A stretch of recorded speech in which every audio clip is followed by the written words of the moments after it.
Yo, bang, monkeys, and welcome to DDP TV.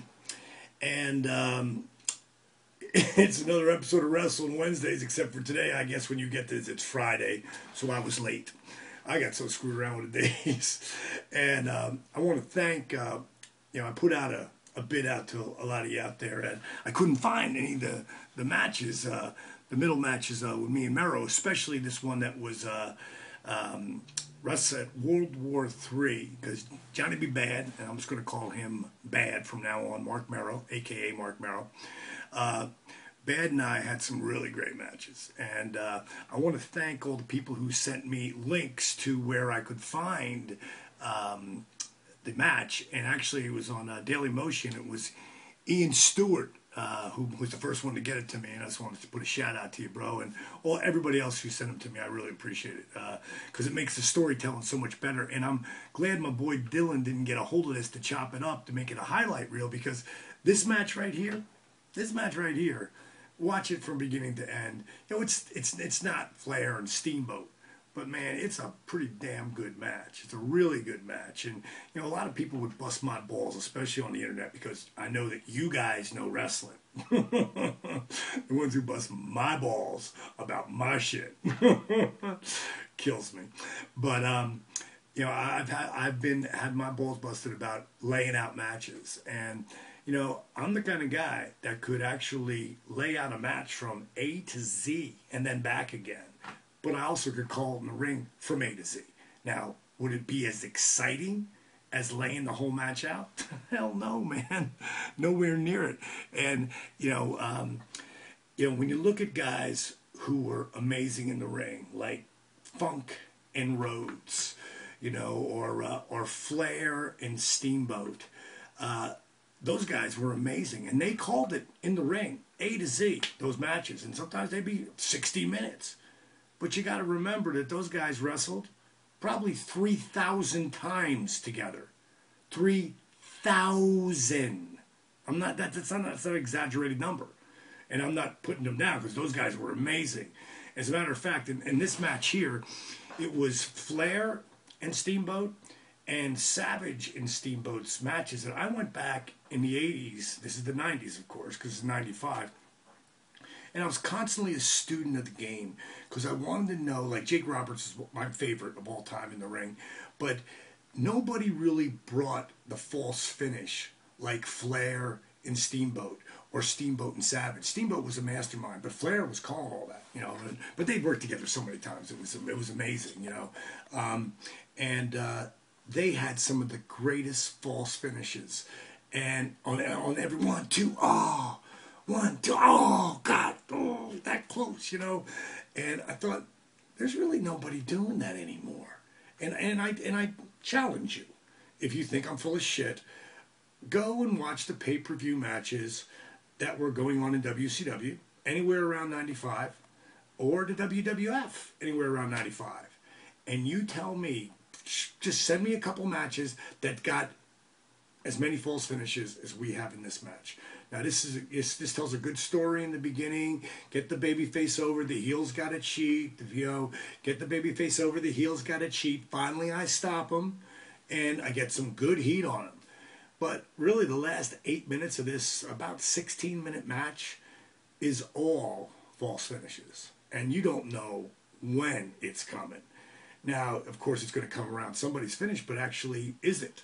And there's one point where Bobby goes, because this match here, I lost the television title. This one here is for Kimberly. If you've been following, you saw the interviews from last week. And,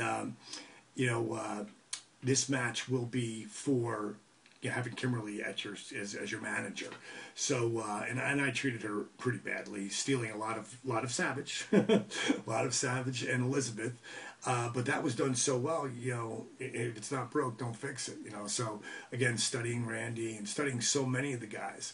But Mark and I, we worked on this match at the power plant. You see, because we didn't have the position of being on the road day and night like so many of the top guys did, or guys that were in angles.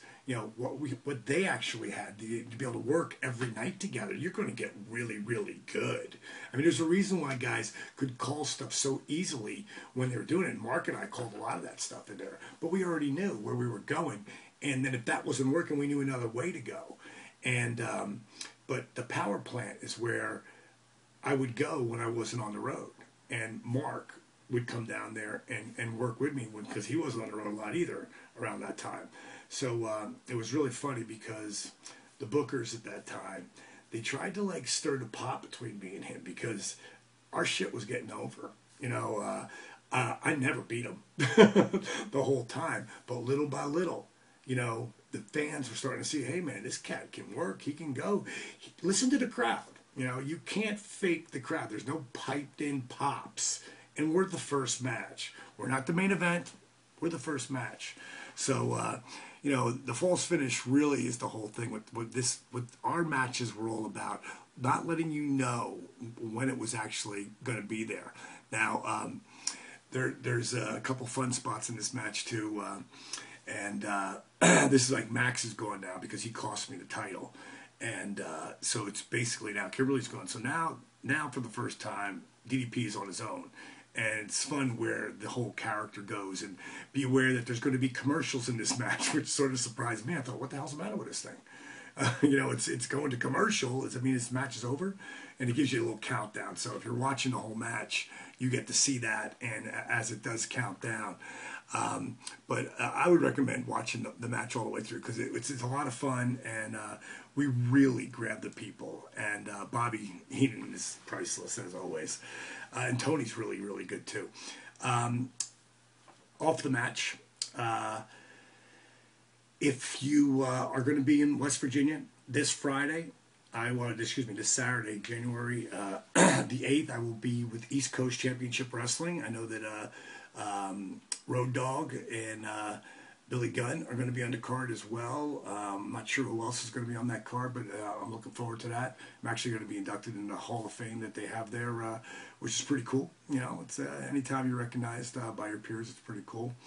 And then I'm going to be in Birmingham, actually, to see my daughters for a late Christmas. Yeah, it's the first time we get together. And then I'm going into Atlanta for a day or two, and then I'm going to be in Connecticut because I'm going up there to shoot a short. It's like a film short for the film festivals, and it's called Hard Luck. And I'm really excited about this because the role is really great. It's only like a 10-minute, maybe 8-minute movie. It's just shit, like it's called a short. The night or two before I shoot, I'll be there January 14th at the Shadow Room, and it's 170 Main Street, Middletown, Connecticut. And if you want to know more about it, you can go to my Facebook and see it up there. The guy who did graphics for it just popped it up there. Did a really nice job. Or you can go to www.shadowroomct.com. So I'll be there on Friday night. This Saturday again, I'll be in Bluefield. Just go to eastcoastwrestling.com to see the details on that. And if you dig what you're seeing, if you like how I'm putting together these blogs and then put the videos that are after at the Real DDP blogs that are there. If you just subscribe to the Real DDP, you get it all, and I'll actually send it to you. If you dig it, spread the word. If you don't, go fuck yourself. No, really, go fuck yourself. That's all I got to say, monkeys. See ya. Bang. I'm out of here.